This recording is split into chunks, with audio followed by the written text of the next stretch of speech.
नमस्कार मित्रांनो, आत्ताच्या व्हिडिओमध्ये आपण बघणार आहे बिल्डिंग कन्स्ट्रक्शन अँड मटेरियल 2024चा जो काही नवीन पॅटर्न आलेला आहे, तर त्याचा क्वेश्चन पेपर पॅटर्न कसा असणार आहे. तर टोटल एंड सेमिस्टर एक्झामिनेशन आहे तुमची, युनिव्हर्सिटी त्याचा क्वेश्चन पेपर कॉलेजेसला पाठवते.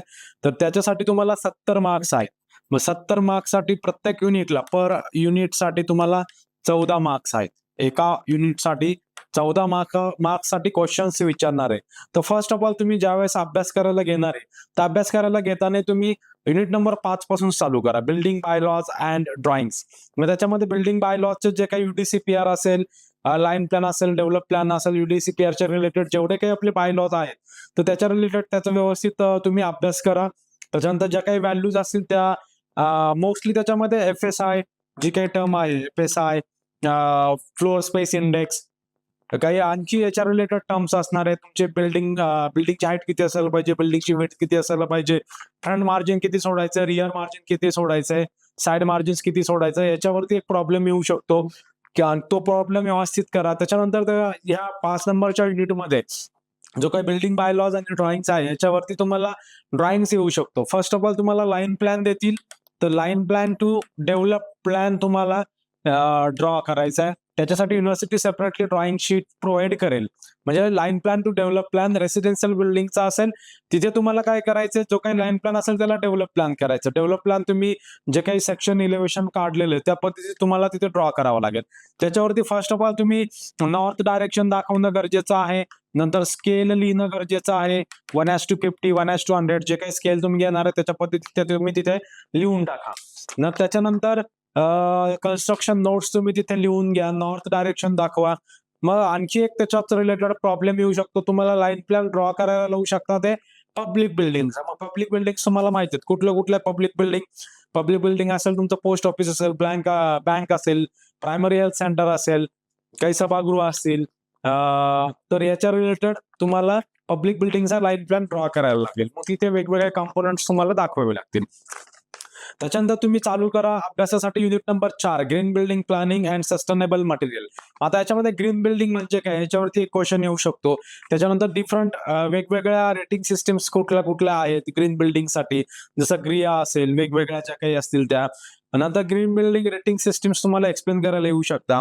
आणि मटेरियल वरती पण त्याच्यात क्वेश्चन्स येईल. युनिट नंबर 4 तुमचा सिक्वेन्स कसा असणार आहे, पहिला युनिट नंबर 5 करा, नंतर युनिट नंबर 4 करा, त्याच्यानंतर युनिट नंबर 3 करा. युनिट नंबर 3 मध्ये आहे modern construction techniques stages. Modern construction techniques कुठल्या आहेत त्या तुम्हाला सिलेबसमध्ये दिलेल्या आहेत किंवा पुस्तकामध्ये बुक्स रेफर करा, त्याच्यामध्ये पण दिलेल्या आहेत. नंतर stages of RCC structure. RCC structure ज्यावेळेस आपण करतोय किंवा लोड बेअरिंग स्ट्रक्चर आपण ज्यावेळेस करतोय, त्याच्यामध्ये कुठल्या स्टेप्स येतात. जसं RCC कन्स्ट्रक्शन जर आपल्याला करायचंय, तर फॉर एक्झाम्पल म्हणून मी तुम्हाला सांगतो स्टेजेस काय आहेत.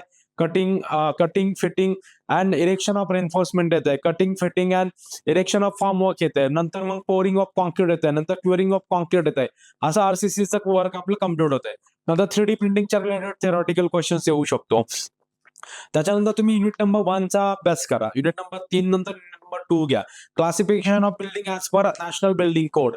जसं की मी तुम्हाला माहित आहे क्लासिफिकेशन ऑफ बिल्डिंग फर्स्ट आहे रेसिडेन्शियल बिल्डिंग, पब्लिक बिल्डिंग. तर त्याचा तुम्ही त्या डिटेलमध्ये तुम्हाला विचारतील. Classification of building as per NBC. त्याच्यानंतर टाइप्स ऑफ स्ट्रक्चर, जसं लोड बेअरिंग स्ट्रक्चर असेल, RCC फ्रेम स्ट्रक्चर असेल, कंपोजिट स्ट्रक्चर असेल, तर याच्या रिलेटेड पण तुम्ही ते टाइप्स ऑफ स्ट्रक्चर्स पण डिटेलमध्ये बघून घ्या. नंतर टाइप्स ऑफ लोड्स आहेत, dead load, live load, wind load, earthquake load. तर हे लोड्स पण डिटेलमध्ये तुम्हाला एखादा क्वेश्चन त्याच्यावरती येऊ शकतो. Building components. मग कॉम्पोनंट्स ऑफ बिल्डिंग काय, फाउंडेशन असेल, प्लिंथ लेवल असेल, बीम असेल, कॉलम असेल, स्टेअरकेस असेल, फ्लोरिंग असेल, सिलिंग असेल, लिंटर लेवल असेल, these are the components of building. याच्यावरती पण तुम्हाला क्वेश्चन्स येऊ शकतो.